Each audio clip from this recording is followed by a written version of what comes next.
চাই যে পুলিশ এটা স্টেপ নিক, চোরকে ধরুক। 2023 ফেব্রুয়ারি 21 তারিখ মঙ্গলবার রাত্রিরে ডাকাতি হয়েছে, বিরাট ডাকাতি। যে ভোরের সময় এখন কাজ হবে না, সিসিটিভি দেখে যে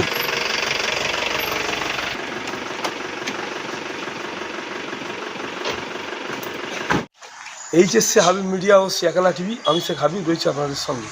আমি এই মুহূর্তে উপস্থিত আছি হরিপাল ব্লক, হরিপাল কনকপুর খাঁপাড়ায় আছি।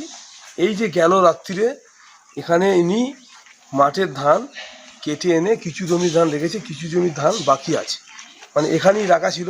এদিকে দেখান, এখানেই রাখা ছিল ধান চাপা দিয়ে, ঠিক আছে, এই চাপা দিয়ে রাখা ছিল। পাশেই আছে, দেখতে পাচ্ছেন সিসিটিভি ফুটেজ আছে, সামনে এই যে বিল্ডিংটা দেখছেন সিসিটিভি আছে আমার।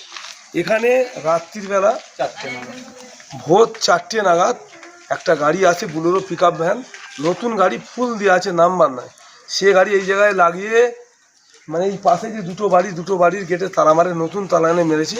মেরে এখান থেকে ধান কিছু বস্তা ধান তোলার পর হয়তো কোনো লোকজন এসে যায়, তখন ওরা এখান থেকে গাড়ি নিয়ে বেরিয়ে যায়। তারপরে হরিপাল থানার প্রশাসন আসেন, এসে দেখে মানে একটা ছবি ছাপা তুলে নিয়ে যায়, বলেছেন আপনি থানায় আসুন দেখব। তারই পাশাপাশি কিছুদিন আগে এই যে ভদ্রলোক আছে দেখতে পাচ্ছেন, ইনার মানে টাকা 95,500 টাকা ব্যাংক থেকে তুলে নিয়ে আসছিল ভোরের 1 সপ্তাহ আগে, ভোটের 1 সপ্তাহ আগে আসছিল। আসার পর যে ভোরের সময় এখন কাজ হবে না, সিসিটিভি দেখে যে ঘরে চোরকে ধরার পর কোর্টে তোলার পর অফিসার যে আয়ো ছিল সে বলল যে 20,000 টাকা পেয়েছি, তারপরে বলল 2,000 টাকা পেয়েছি, সে টাকাটাও এনাকে দেয়নি। এই যে এফআইআর কপি আছে, কোর্টে যাওয়ার পর ইনিও কোর্টে গেছিল, চোরের ধারা কোর্টে নিয়ে গেছিল, চিহ্নিত করার পরও সে চোরের কোনো রকম আজ পর্যন্ত সাজাও হয়নি। ইনি টাকা আপনি একটাও পেয়েছেন না, 1 পয়সা পাইনি। আচ্ছা, এখন বলছে যে যাই স্যার আসে। অনেক জায়গায় দেখেছি চুরি হলে কিন্তু সব টাকা রিকভার করে দেয়, পুলিশই দেয়, কিন্তু আপনারা পাননি। তারই পাশাপাশি এই যে চাচা রয়েছে, ইনার বাড়িতে তালা ভেঙে মানে বিরাট ডাকাতি হলো, ইনাকে কুপিয়ে একদম এক ধরনের মার্ডার করে দেওয়া হয়। তারপর আপনার বাড়িতে কদিন হয়েছে কেসটা? 2023 ফেব্রুয়ারি 21 তারিখ মঙ্গলবার রাত্রিরে ডাকাতি হয়েছে, বিরাট ডাকাতি। পুলিশ সব ফটো নিয়ে গেল, সব জিজ্ঞাসা করলো, 250 আমরা দরখাস্ত দিই। পুলিশ চোর ধরা পড়ে মানে এখন পর্যন্ত কোনো বিচারও হলো নি, তাদের কোনো সাজাও হলো নি, তারা দিব্যি ঘুরছে। পুলিশ প্রশাসন কোনো গাই করছে না, কোনো মানে বিচারই করছে না, কোনো কেসটা মানে দেখতে পাচ্ছেন ইনাদের গ্রামবাসীর একাধিক লোকের একই বক্তব্য যে চোর ধরা পড়ছে, চিহ্নিত হচ্ছে, 2-4 দিন জেল খাচ্ছে, টাকা পয়সা খাইয়ে ওরা ছেড়ে বেরিয়ে যাচ্ছে, কোনো পুলিশ প্রশাসন স্টেপ নিচ্ছে না, মানে পরস্পর দাঁড়িয়ে আছে দেখতে পাচ্ছেন। আবার কয়েকদিন আগে একটা মোটর ভ্যানও চুরি হয়েছে, আগের পাওয়াতেন, সেটাও কোনো খবর পাওয়া যায়নি। টোটো একটা চুরি হয়েছে এই 1 মাসের মধ্যে, একটা টোটো চুরি হয়েছে এবং একটা মোটর ভ্যান চুরি হয়েছে এই পাশেতে। মানে টোটো চুরি হয়েছে, মোটর ভ্যান চুরি হয়েছে, ধান চুরি হয়েছে, টাকা ছিনতাই হয়েছে, আবার এনার বাড়িতে ডাকাতি হয়েছে, কোনো কিন্তু পুলিশ স্টেপ নিচ্ছে না।